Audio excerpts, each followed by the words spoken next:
a empujar a los que están por ahí arriba para que vayan entrando de nuevo.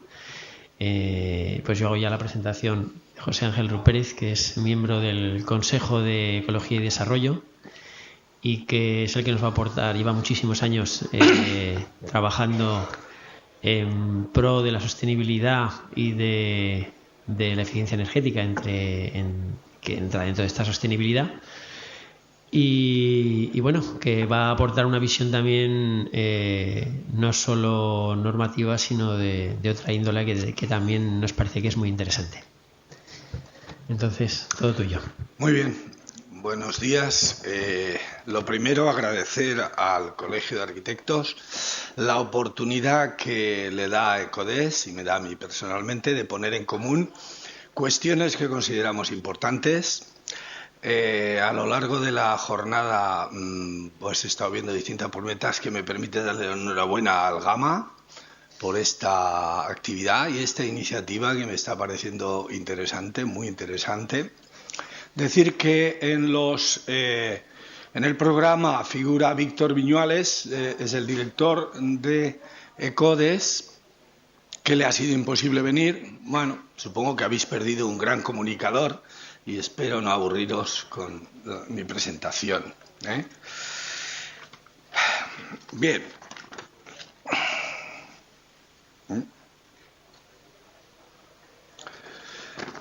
Como vamos mal de tiempo, intentaré acelerar al máximo la presentación, el índice. Voy a entrar un poquito, quizá algo redundante, en lo que entiendo que es la importancia de la energía y la eficiencia energética, para luego entrar ya en sostenibilidad y en estas otras cuestiones que eran el centro de lo que se pretendía que hablásemos. Algunos datos. Importancia de la energía, algunos datos. Ahí tenemos, en primer lugar, yo creo que la energía es quizá una de las cuestiones, de los recursos más transversales, quizá el más transversal en este momento, mucho más que el agua o los recursos materiales que están mucho más localizados en el territorio. La energía es transversal y global. Analizar los problemas de energía, a mi juicio, de una forma local es un error, simplemente porque no es la realidad. Y por eso he preferido entrar de arriba a abajo, viendo globalmente. Aquí tenemos arriba, no sé si se puede apagar esta luz porque si no se va a ver muy mal. No sé si se puede apagar. Es que si no, no lo vais a ver.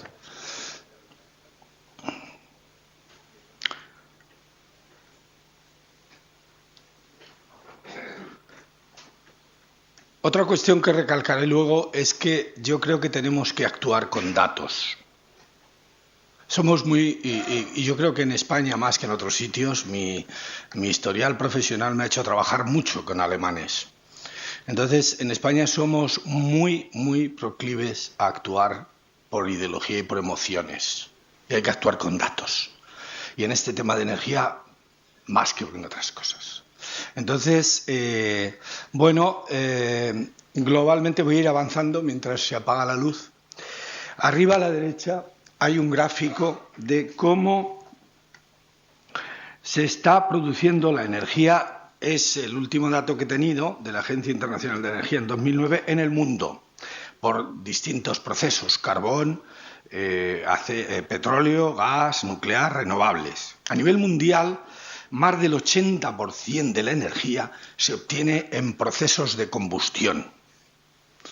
Procesos que en mayor o menor grado emiten gases de efecto invernadero, que son los factores clave del cambio climático que estamos ya detectando, ¿no? De hecho, a la derecha he puesto la elevación de temperaturas. Esto ha habido muchos gráficos que, aunque ahí está a principios del año 2000, pues a lo largo de la década no ha hecho sino aumentar. Otro aspecto importante es que la energía, teniendo en cuenta el uso que se da, hace que mayoritariamente es petróleo el que nos mueve, porque otras formas de energía también usan petróleo. Pues nos lleva a un incremento continuo de precios del petróleo. Volveremos luego sobre eso. A nivel Europa, aquí están datos de Europa 13, no Europa 27, aunque luego habrá algún dato de Europa 27. A nivel Europa, la distribución de las fuentes de energía es distinta, de tal manera que aproximadamente un poquito más del 50% son procesos de combustión y ya el 20% a nivel europeo, en Europa 13, es renovables. Hay que decir que en España, como sabemos, ha habido un parón en la generación de energía nuclear con las medidas del gobierno, pero hay posibilidades, si en algún sitio hay posibilidades de seguir aumentando es en el sector residencial, sea por la vía de agua caliente o climatización, usando energía solar u otro tipo de energía, como biomasa, etcétera, sea mediante la ley que yo soy pesimista, no va a salir bien, no va a salir bien porque hay muchos intereses con la potencia instalada no amortizada, no va a salir bien la ley de autoconsumo y el balance neto. O sea que tenemos una Europa que ya ha dado pasos desde hace años en evitar o bajar la economía, una economía más baja en carbono. ¿Cómo va a ir el futuro? Ahí tenemos el mundo. Y la estimación hasta el año 2030 para todo el mundo de la Agencia Internacional de la Energía. Ahí abajo podemos ver de ahí la estimación de la Agencia Internacional de Energía 2007 a 30. En cada continente hay dos flechas o dos barras. Una es el crecimiento de energía primaria, de la demanda. Aquí estamos hablando de demanda. Y otra, la derecha, es la parte eléctrica de esa demanda. Bueno, podemos ver que Europa y Norteamérica crecerá, pero muy ligeramente es el 26%, o sea, no es tan ligeramente en energía eléctrica. Pero China, 177% eléctrica, doblar el consumo. En China, sobre todo, se quema carbón, no olvidemos. En la India, 261 energía eléctrica, 116 demanda.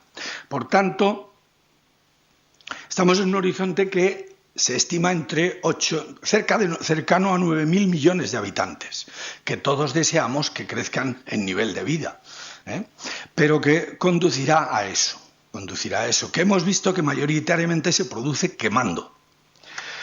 Bueno, eso va a hacer que el precio del petróleo se dispare o siga creciendo, según la más pesimista optimista. Los más optimistas creen que en 5 años tendremos el precio del barril a unos $200, más o menos. Ahora está de 100 y algo. A este coste, bueno, como todo se puede ver como una barrera o como una oportunidad. A este coste muchas formas de energía que no son rentables lo van a ser. Va a ser rentable en la industria, en la residencia, en el transporte, etcétera. Hay compañías que ya están apuntando claramente a eso. Bueno, ¿cuál es la mala noticia de esta previsión? La mala noticia, dicen los expertos, es que la crisis de recursos será la mayor crisis habida en la historia de la humanidad, para 9.000 millones. No solo en energía, en agua, en materiales y tal. Las grandes compañías, yo trabajo en una de ellas, ya tienen objetivos de mejorar la eficiencia en todo el uso de recursos en un porcentaje más allá de la mejora continua. ¿Cuál es la buena noticia? Pues que hay tiempo para prepararse si nos ponemos en marcha ya. Esa es la buena noticia. Y poder mantener tanto los niveles de calidad de vida como niveles de calidad ambiental, simplemente haciendo más con menos. Bueno, en España el sector residencial, son datos, no recuerdo qué año es, pero cercano del 2009, parece que es. Sector residencial tiene el 25% del total de energía. Antes se ha hablado del 50, pero ahí hay que incluir también los materiales de construcción y, por tanto, parte de esa energía está en la industria o está en otros sitios. Pero el sector residencial consume 25% de energía. Y abajo hay una gráfica que se ve el número de viviendas y la evolución del consumo de energía.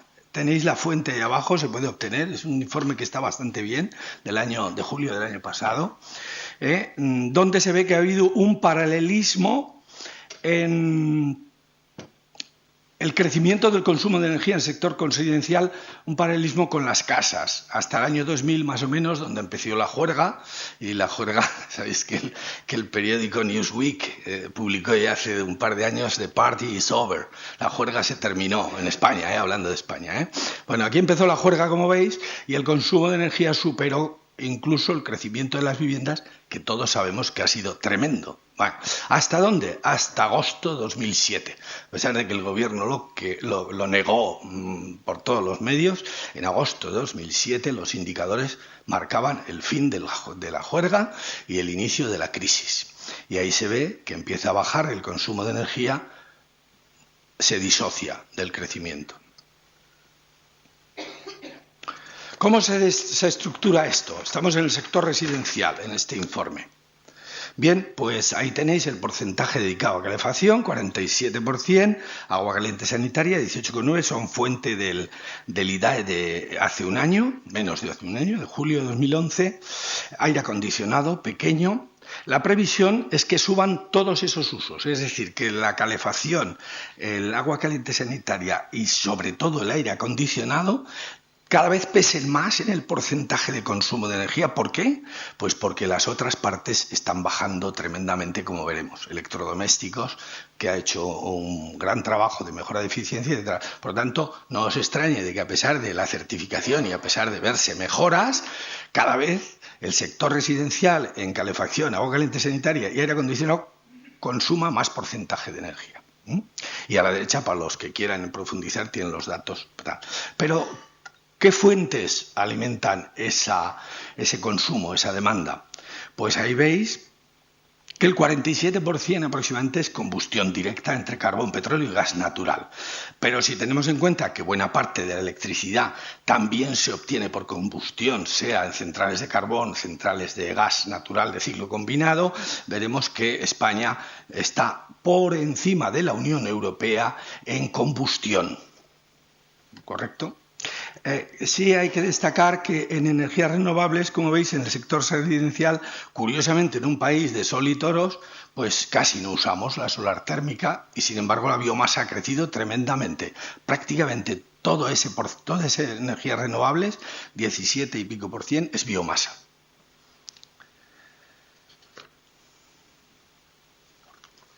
Bueno, por tanto tenemos ahí unas cuestiones que yo creo que son importantes. Repito, la energía creo que hay que contemplarla a nivel global porque nos va a venir marcado. Europa pinta ya poco en el mundo, nos guste o no, y nos va a ver marcado estas cosas por otras zonas del mundo que son las que marcan estos criterios. Entonces va a haber un desafío con el cambio climático, que con lo que hemos visto no hay ninguna previsión de que se reduzca, ninguna. Coste del combustible, que va a subir notablemente. Acceso a una energía accesible cada vez será más difícil, pues los recursos serán más escasos y la seguridad de abastecimiento energético pues es otro problema. Y sobre todo es otro problema porque España depende energéticamente el 80% frente a Europa algo más del 50%. O sea, nosotros tenemos la tasa de dependencia, prácticamente toda la energía que estamos consumiendo es exógena, es comprada, 80%, ¿correcto? Bueno, según ¿qué podemos hacer? Podemos no hacer nada, o podemos hacer algo. Según el informe Stern de Inglaterra, que emitió hace unos años, 3 o 4, llegó a la conclusión que había que hacer cosas y rápidamente porque el coste de hacer cosas era muy inferior al coste de no hacer nada. Es un economista, el señor Stern, o sea que no es un medioambientalista, nada de eso. Yo diría que en España tenemos que hacer dos cosas. Bueno, en general hay que hacer dos cosas aquí. Por un lado hay que disociar el desarrollo y el consumo de energía. Eso se deriva en eficiencia energética. Es decir, tenemos que seguir desarrollando la sociedad, aunque solo sea por razones de equidad en este momento. Y por otro lado hay que disociar la producción de energía y la emisión de gases de efecto invernadero. Eso solo se puede hacer aumentando renovables. ¿correcto? El campo que vamos a desarrollar, por supuesto, es la eficiencia energética. Hay quien cree que lo de la eficiencia es un tema que se lleva trabajando tantos años que ya no hay campo. Ahora veremos que no es cierto. Y sobre todo es un campo importantísimo para algo que se está machacando continuamente. Y sin embargo estamos trabajando al revés. Estamos trabajando en una sociedad competitiva en costes. Nunca vamos a ganar en coste a los chinos. Nunca. Salvo que queramos vivir muy mal, Y no se está apuntando por lo que sería la sociedad del conocimiento. La sociedad del conocimiento que va asociada a la innovación y que el campo de la eficiencia energética es un campo tremendo para la innovación y el conocimiento. Tremendo. Yo diría que como venimos de una sociedad de derroche, es un campo con un potencial muy grande y muy importante. He traído otra vez dos frases de la importancia de la eficiencia energética. Y he elegido gente que no es, vamos a decir, no se puede caracterizar por radicales ecologistas o por gente, no. Lo primero es el final statement de la cumbre del G8 de Alemania en junio de 2008. Dice, la mejora de la eficiencia a nivel global es la forma más rápida, más sostenible y barata de reducir el efecto invernadero y mejorar la seguridad. Y eso lo dice el G8, no lo dice, Y la otra es la Agencia Internacional de Energía, que dice, de media, $1 adicional invertido en eficiencia de material eléctrico, electrodomésticos, edificios o industria evita más de $2 en inversión de suministro eléctrico. Por tanto, la eficiencia energética es la forma más rentable de producir energía. De hecho, hay una unidad, supongo que algunos o todos la habéis oído, que se ha definido como unidad de mejora de eficiencia energética. Son los negajulios. He traído este documento del Plan de Acción de Potencial de Ahorros de la Unión Europea, en la que en ese gráfico, la zona verde, son los negajulios, es decir, un negajulio es una unidad de mejora de eficiencia que evita tener que generar un julio.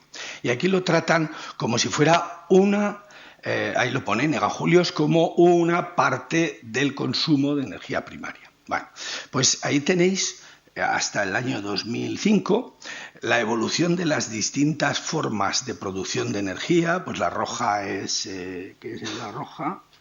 Carbón, la amarilla es gas, la azul nuclear, otra electricidad, tal. Bueno, los negajulios tienen un campo que ya supera a la fuente mayor de obtención de energía. Se llama potencial en la mejora de eficiencia que en la producción. Sin embargo, seguimos insistiendo en producir, siendo que es más económico. A veces lo de ahorro no gusta. Ahorro se asimila socialmente a apretarse el cinturón. Esto es lo que hacían nuestros padres cuando no había de nada. Bueno, yo por eso prefiero hablar de eficiencia y, como procedo del mundo industrial, de productividad.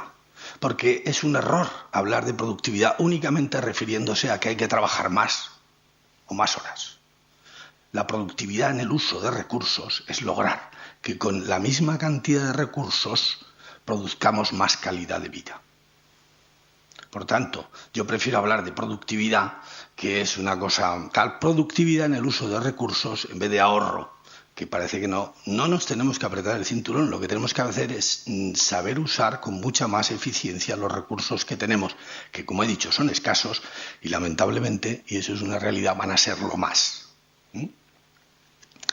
Bien, pasemos a otro tema, sostenibilidad. Este gráfico se ha puesto antes, con alguna palabra distinta, los 3 pilares de la sostenibilidad, que se basan en el concepto de desarrollo sostenible, que luego ha tenido 1000 definiciones, pero a mí me gusta usar la inicial, que se ha mencionado esta mañana por Alberto, un concepto de desarrollo sostenible de solidaridad intergeneracional. Es decir, lo que pasa es que es un concepto, yo le llamo conceptos brújula, a diferencia de conceptos GPS, por ejemplo.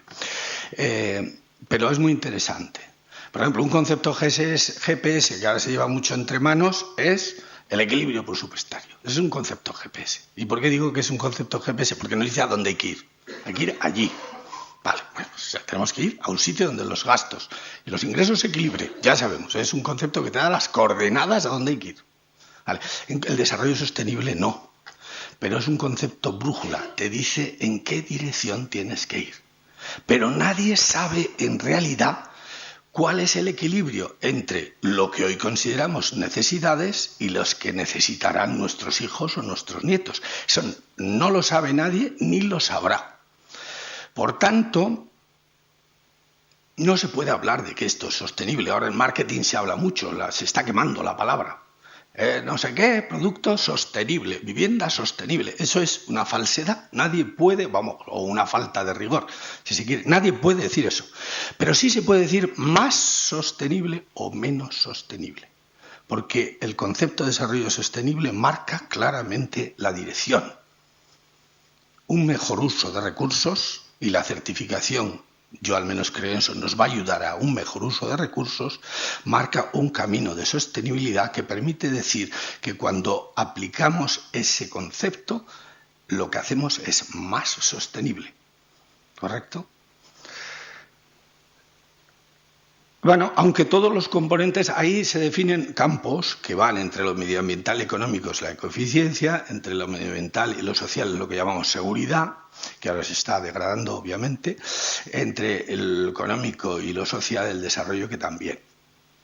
Aunque hay conceptos de ese tipo, nos vamos a centrar más en los aspectos social o sociológico y ambiental. Bien.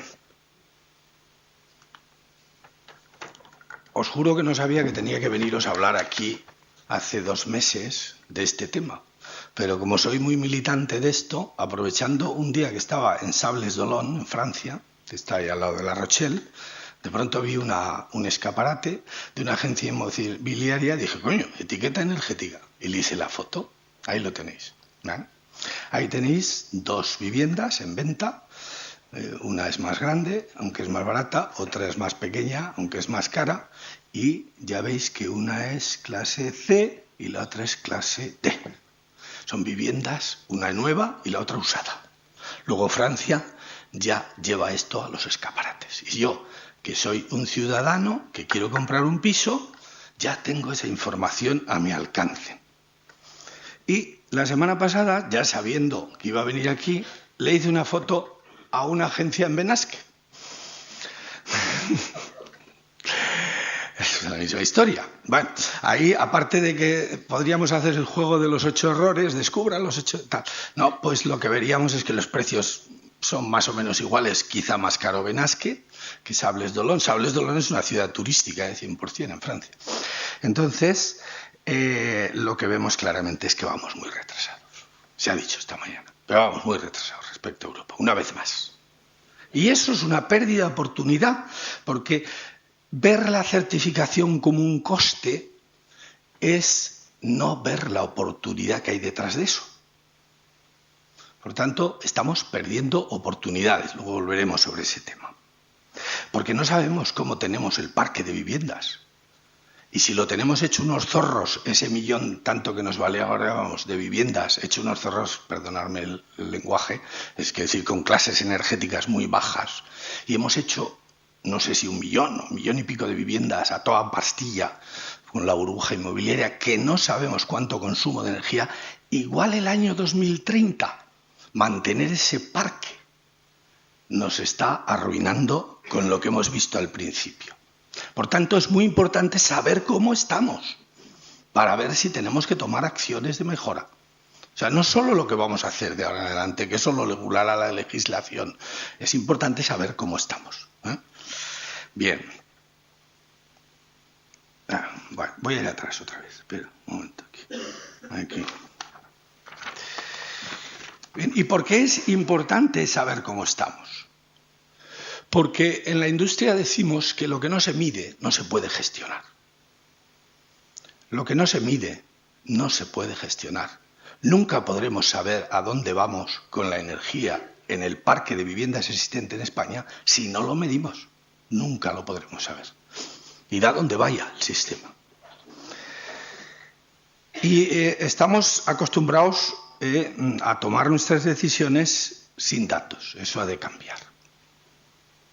La medida obviamente preventiva, y me alegra que ha salido esta mañana, es que el arquitecto haga esa evaluación en el proyecto, porque después, y vosotros lo sabéis mejor que yo, la rehabilitación energética es muy costosa y de difícil rentabilización. O sea que lo correcto es, la medida preventiva es hacerla antes. Hay otro tema importante aquí, que es el derecho a la información. Como ciudadanos tenemos derecho a la información. Y con el panorama que tenemos ahí detrás, tenemos derecho a información ya, porque estamos comprando bienes que duran decenios. Y eso es una hipoteca energética que tenemos derecho a conocer como ciudadanos. O sea que la certificación va a un derecho. No nos pueden vender algo que no sabemos qué hipoteca estamos suscribiendo, ahora que hablamos tanto de hipotecas económicas. Otro tema es la oferta y la demanda, visto como una posibilidad de ofrecer casas más eficientes, pues eso es una ventaja competitiva, eso es una oferta que puede generar beneficio. Pero lo importante al final yo creo que son los procesos de demanda. Si no hay demanda, la oferta no funciona. La oferta y la demanda tienen que ir juntas. Pero ¿cómo va a demandar a alguien algo que desconoce? Es imposible. Daniel Goleman ha escrito un libro recientemente que es Inteligencia Ecológica. Inteligencia ecológica, es el autor del famoso libro de inteligencia emocional, ¿no? Bueno, la inteligencia ecológica lo que promueve es la transparencia y la información. ¿Y para qué? Bueno, pues para asegurar, para hacer visible una especie de hilo invisible que hay entre nuestras acciones diarias y nuestras decisiones y el impacto que tiene en la naturaleza.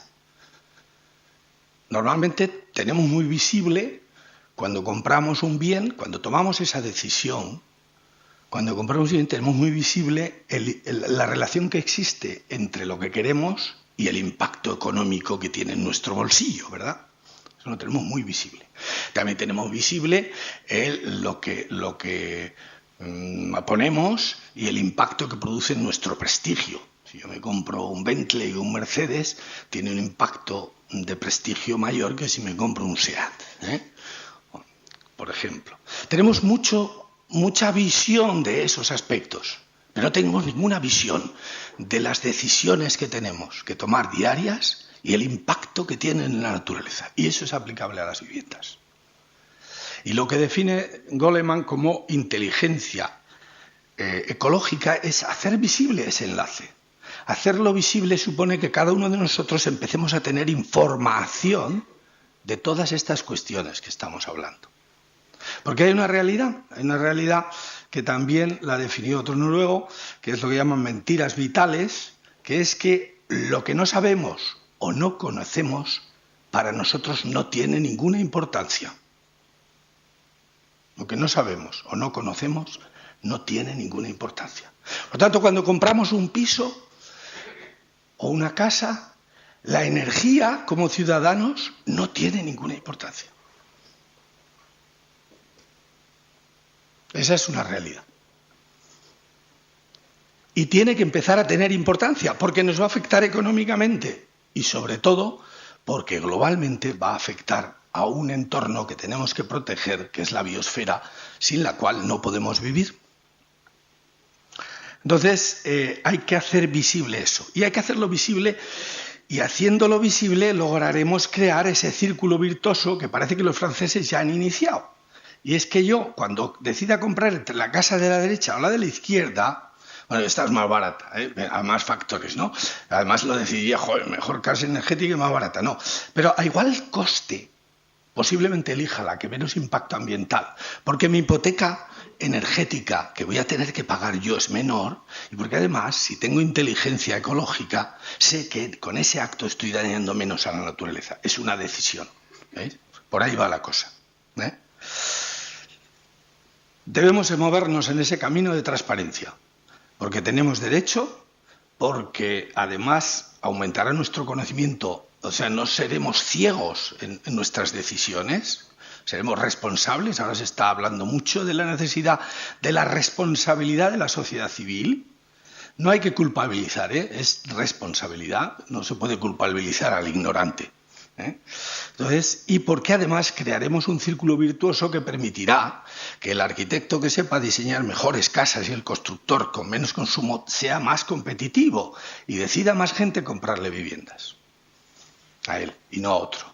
Y eso hay que verlo como una oportunidad. Bueno, como procedo de ese mundo de electrodomésticos, me voy a referir a una etiqueta energética que viene siendo, está presente en nuestras tiendas, en nuestra vida hace años, y un poco que veamos cómo ha evolucionado este tema. Bien, espera, que voy ahí. Y he aprovechado una pregunta que se realizó en una sesión de trabajo en la Dirección General para que veáis que hasta los expertos tienen las ideas erróneas, ¿no? Se hizo una pregunta así como un juego. ¿Cuál es la acción particular que más resultado ha obtenido y que es responsable del 50% de la mejora de eficiencia en el uso de energía en Europa en los 5 últimos años? Se hizo en un taller, en un workshop. Y uno contestó, pues la gestión de residuos, pues no sé qué, pues tal, pues cuál. Y entonces tomó la palabra el responsable John Coyle y dijo, la información de A a la F sobre el consumo energético de aparatos electrodomésticos ha sido la medida más eficiente tomada hasta la fecha y ella sola es responsable del 50% de la mejora, perdonad la redacción que hay errores ahí, de eficiencia energética en Europa durante los últimos 5 años. Y ya los expertos que había por allí lo sabían. Es decir, solo esto ha costado muchos años, esa información al usuario y más cosas que os diré ahora, ha supuesto el 50% de mejora de eficiencia energética de toda Europa. Yo diría que el etiquetado, además de aportar información, genera empleo e impulsa, como he dicho, la creación de un círculo virtuoso de demanda. De hecho, la industria del electrodoméstico no vendería en este momento ni un solo aparato clase B, ni uno solo. Y ha habido que generar 3 categorías superiores, A+, A++ y A+++, porque ya había algunas categorías de producto que estaban todas en clase A. O sea, que hoy lo que nos parece casi imposible, un edificio clase A, yo que soy optimista, si no, no estaría aquí, creo que si lo ponemos de verdad en marcha, en pocos años se nos quedará pequeño y tendremos edificios A+, A++, que posiblemente no consuman energía, sino que la devuelvan a la red. Bien, he dicho la evolución. Ahí tenéis datos desde 2006 hasta agosto del año pasado está en inglés, perdonar, esto es Europa 13, eso que hay en el medio es un panel, Europa de 13, y ahí tenéis frío, congelación, lavadoras y secadoras. Y ahí veis año a año el porcentaje, esas columnas son el porcentaje de penetración de las clases de eficiencia energética. Como veis, la clase A++, el año 2006 prácticamente no tenía nada en frío, por ejemplo, ¿no? Pero es que ya es el 8%, el año pasado ya fue el 8%. En congeladores ya fue el 10%, en lavadoras más del 6%, en secadoras más del 13%. Y veis la velocidad de penetración, cómo va ganando porcentaje, de tal manera que clases como la B, ¿lo veis? Literalmente en secadoras hay un tema tecnológico que la hace difícil, porque tiene que ser de bomba de calor. Pero en el resto de gamas prácticamente ha desaparecido la clase B. Ningún fabricante se atrevería a meter un producto clase B. En Europa no se vende ya clase B. ¿Okay? ¿Y en España? ¿Cómo estamos en España? Ese es el dato de España. Pues al igual que en otras cosas, más despacio. Vamos retrasados, a pesar del tremendo esfuerzo que ha hecho el IDAE con campañas, con planes Renove, etc. Hay factores que también hacen, normalmente las tecnologías, las mejores tecnologías disponibles suelen ser de inicio más costosas, luego no, pero al principio sí, y en el factor precio en España en los últimos años con la crisis ha pesado, o sea que hay razones tal, y sobre todo la mentalidad. No he querido poner, porque si no parece que es abusar siempre poner a Alemania, a la señora Merkel ahí y tal. Pero si viéramos a Alemania veríamos que va más rápido, sin ninguna ayuda. ¿Y por qué va más rápido? Pues hay que decir que los alemanes tienen más inteligencia ecológica que nosotros. Es decir, tienen más visible. Es decir, tienen mentalidad. Yo recuerdo hace ya 4 años, mi hijo estaba de un máster internacional en Dinamarca y me enseñó una circular del rector de la universidad y decía: todos los frigoríficos en 2 años que hay en la universidad deben ser A++. O sea que a los responsables del departamento presupuesten para que los frigoríficos sean A++ en los próximos 2 presupuestos. No me imagino yo al rector de la universidad preocupándose de la Zaragoza por la clase de eficiencia energética de los frigoríficos. De verdad que no, ¿eh? Supongo que además de los frigoríficos este hombre se preocupó de los ordenadores, de las fotocopiadoras y demás cosas. Bueno, en España, a pesar de que vamos más lentos, como veis, también vamos mejorando muy en línea con Europa. ¿Es suficiente el etiquetado? Pues no. No es suficiente. No es suficiente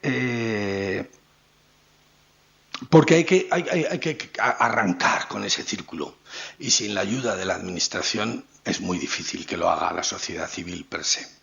En España, por ejemplo, el impulso que ha dado la administración ha sido muy grande.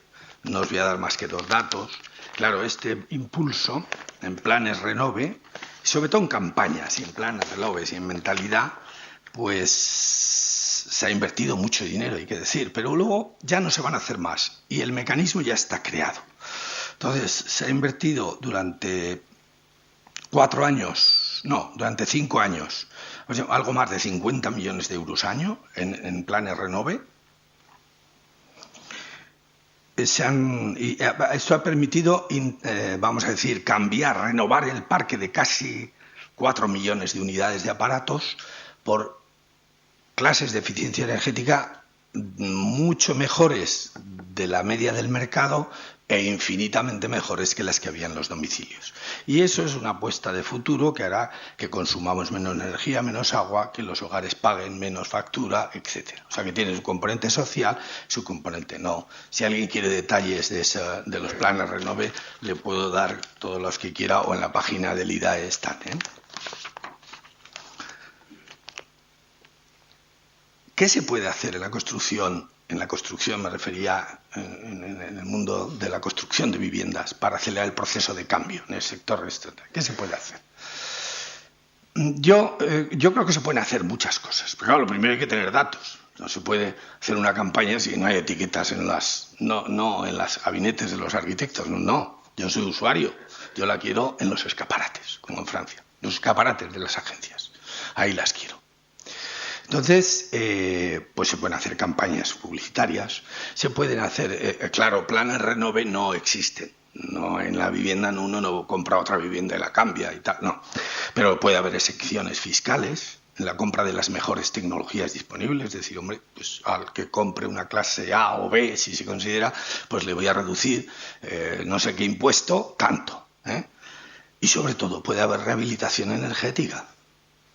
En el pasado Congreso Nacional del Medio Ambiente, yo estaba en otra zona, pero en una de las mesas, evaluó que reducir aproximadamente en rehabilitación energética el 80% del consumo generaría directamente 150.000 empleos año en rehabilitación energética, entre arquitectos, ingenieros, empresas de servicios energéticos y tal, no solo cambiando instalaciones, sino mejorando mobletes térmicas, etcétera, etcétera, etcétera.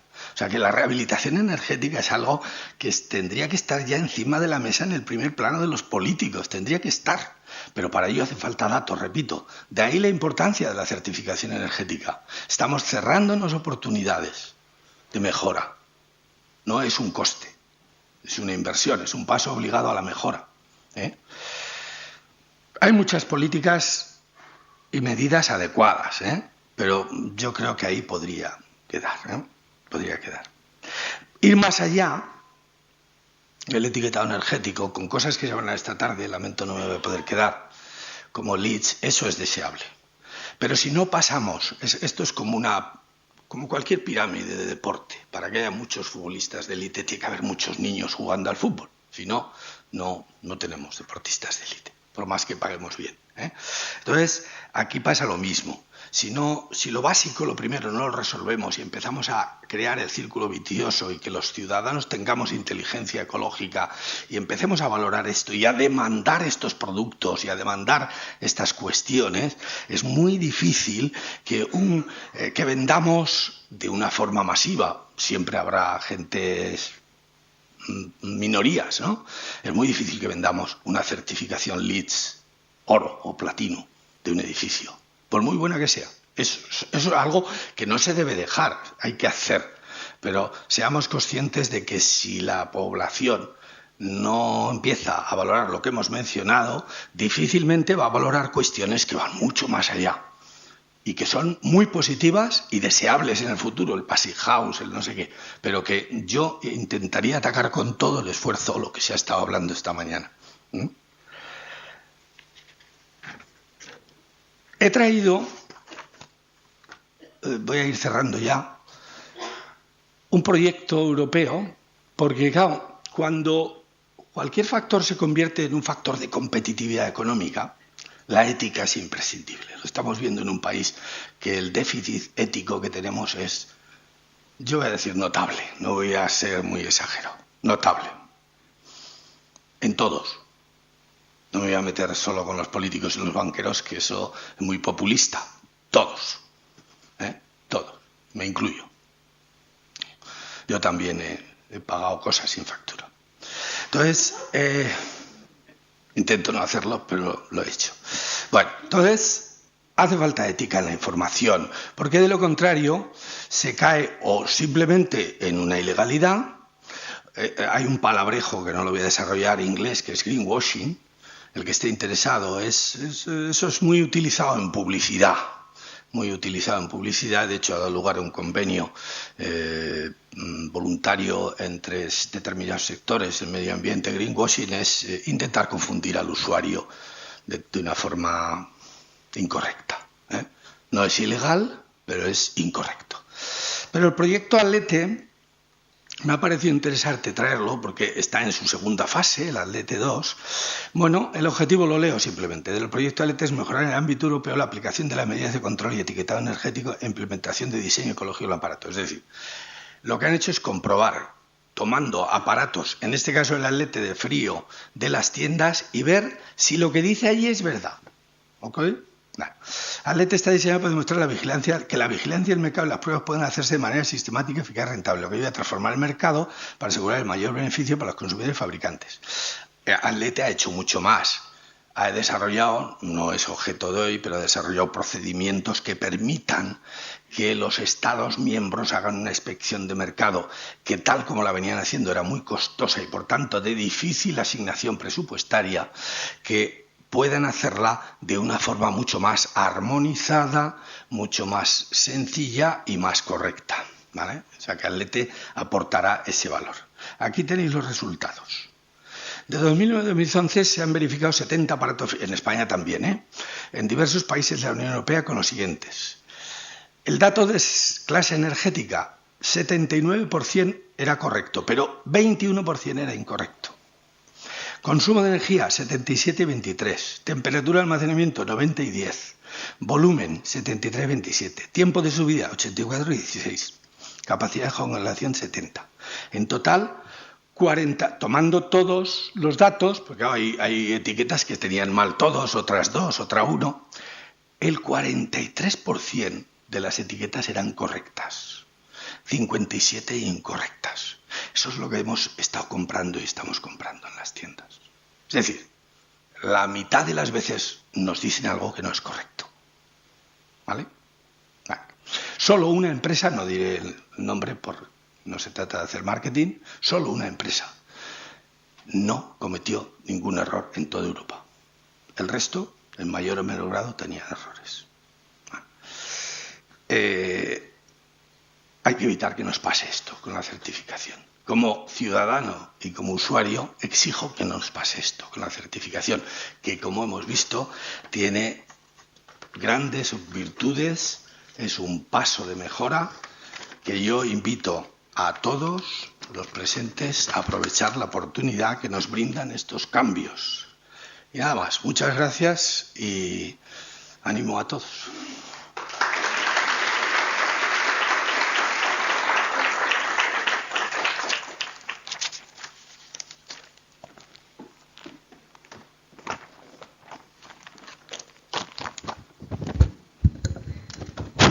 Muchas gracias a ti, José Ángel. Ha sido estupenda todo lo que nos has contado. Ahora animo a todos los que habéis estado aquí en esta mesa para subir y un poco hablar con todos los asistentes que han venido para que nos pregunten lo que sea.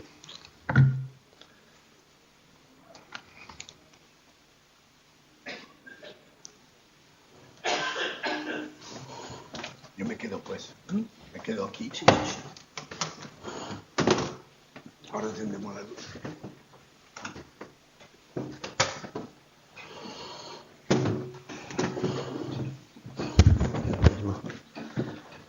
Bueno, no sé si tendréis preguntas para hacer o... Sí. Yo creo que aquí hay muchas cosas que han salido a la palestra y en las cuales pues supongo que en más o menor medida pues habrá gente que esté más o menos de acuerdo, ¿no? A ver, Javier. Bueno, el micrófono... Intentaré hablar un poco fuerte, ¿se oye? A ver, un poco para Fernando, que desde luego tu exposición del dominio de los programas contrasta con mi falta total de práctica de aplicación de programas. Pero yo lo que he hecho en falta son conceptos que de una manera más intuitiva o más, si quieres, más de aficionado, sin tener datos exactamente y sin tener resultados, se aplican y es conveniente aplicar en proyectos cuando quieres llegar a una eficiencia muy grande, ¿no? Y todo tipo de obras, sobre todo las obras de vivienda, como son, por ejemplo, la aplicación de elementos pasivos, también elementos activos. ¿Cómo se evalúa, por ejemplo, un muro trombe, un muro captador, unas ciertas ventilaciones, unas chimeneas, etcétera, etcétera? Cosas de esas que, por supuesto, en la práctica son convenientes y a veces hasta necesarias poner, pero yo no veo cómo las podemos evaluar dentro del programa. A día de hoy, con los programas que tenemos de cumplimiento de certificación energética, o sea, seguimos sin poder introducir sistemas de invernaderos, sistemas muros trombes, es decir, cualquier sistema bioclimático pasivo. La única alternativa que nos queda es digamos, ir a programas de simulación energética más complejos, o sea, que tengan, no sé, con motores de cálculo tipo Energy Plus o Transys, pero ya digamos estamos hablando de softwares específicos de simulación. Sí que son softwares que nos van a ayudar a evaluar esas medidas de diseño bioclimático, que nosotros nos serviría de guía mediante modificaciones en la simulación, pero no tenemos posibilidad directa de que esas medidas de mejora de ese diseño pasivo podamos traducirlo en una mejora de la certificación. La herramienta Calener es la que es. A los métodos simplificados no les podemos pedir eso porque son muy básicos.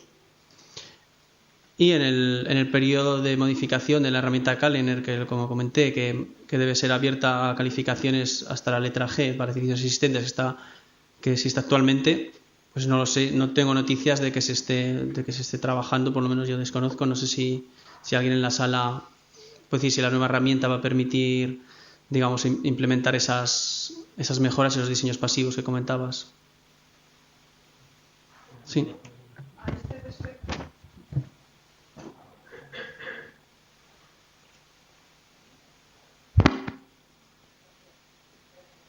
¿No? Gracias.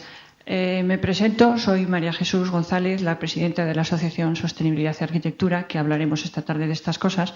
Pero a este respecto, precisamente, me gustaría decir que hemos tenido contactos con el Ministerio y lo hemos dicho por activa y por pasiva, sobre todo ahora por pasiva, insistir en que los elementos pasivos de la arquitectura deben ser valorados, debe ser el ABC, debe ser la base, y que no tiene sentido que no haya manera de evaluarlos, porque que no haya manera de evaluarlos quiere decir que no se utilizan o que no se valoran y que entonces no se hacen. Y sin embargo es primero la arquitectura y después los sistemas. Y estamos insistiendo y además de una manera muy pesada, y nos consta que la próxima versión del Kalender, etcétera, lo va a tener en cuenta. Y nos consta que la modificación del documento básico de ahorro energético del código técnico va a tener en cuenta ya algunas cosas que se han comentado, pero efectivamente ahora mismo, a día de hoy, no es el Kalender tal y como está, no lo valora, y ni otras muchas cosas, pues por ejemplo elementos pasivos de autosombreamiento, en fin, cosas absolutamente arquitectónicas no están bien recogidas ni están valoradas en el Kalender.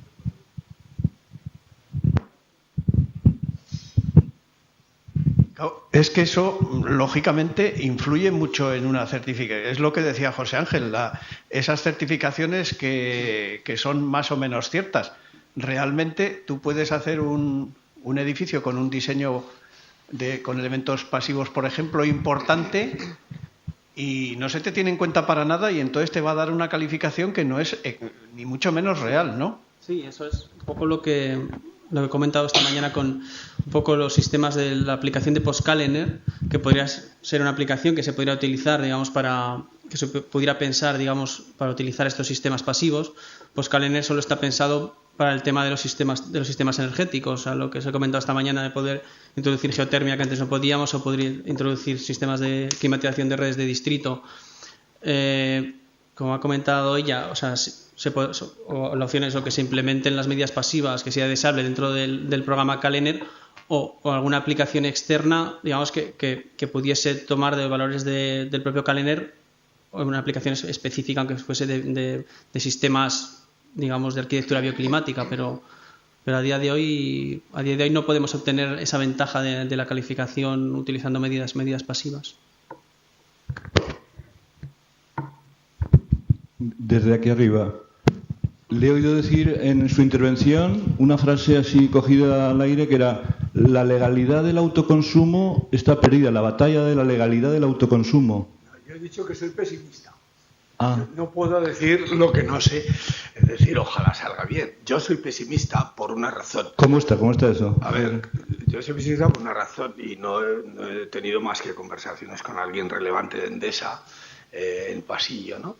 La realidad es que tenemos una potencia instalada muy superior a la necesaria.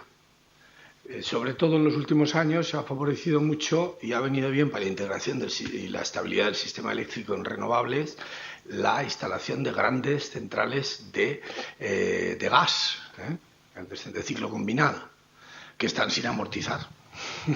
Entonces la presión de las compañías del lobby eléctrico por evitar incrementar la potencia instalada, con lo cual habrá menos posibilidades de rentabilizar esas instalaciones, será evidente. Lo cual no quiere decir que no haya que luchar. Hay que luchar por el autoconsumo con balance neto. Hay que luchar por ello porque creemos que es la vía. Pero soy pesimista. Yo mismo me instalaría en mi casa algo. Bueno, depredadores, los que tienen petróleo lo venden, y lo venden al mejor precio posible, como haríamos todos. O sea, es decir, no es que sean muy perversos por ello, han tenido la suerte. Si tuviéramos petróleo aquí, supongo que no nos gustaría regalarlo, ¿no? Entonces, digamos que somos nosotros que somos dependientes de los que tienen el petróleo, y además en cantidad creciente, los que les estamos dando dinero, ¿no? Pero vamos, yo soy pesimista, pero hay que luchar porque salga el autoconsumo con balance neto, como hay en otros países de Europa. En otros países, sin unos pagos de peaje. Yo me imagino que lo que saldrá será algo que tiene unos pagos de peaje por el uso de la red, tanto para consumir como para entregar, relativamente altos, lo cual dará una rentabilidad, sin duda, a la instalación, pero no muy alta. Perdón, no sé si todo el mundo entendemos los conceptos que nombras.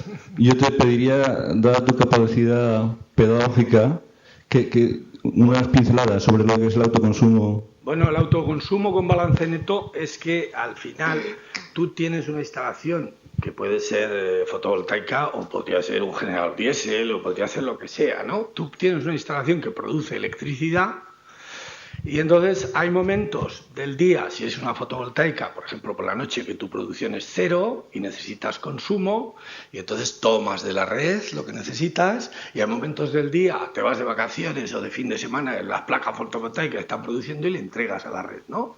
Entonces el balance neto es restar lo que consumes de lo que produces o al revés, ¿eh? Y si he producido más que he consumido, pues hay una alternativa, me lo pagas o bien me lo reservas y durante un tiempo lo puedo consumir o cosas así, ¿no? Eso se va a hacer así, supongo.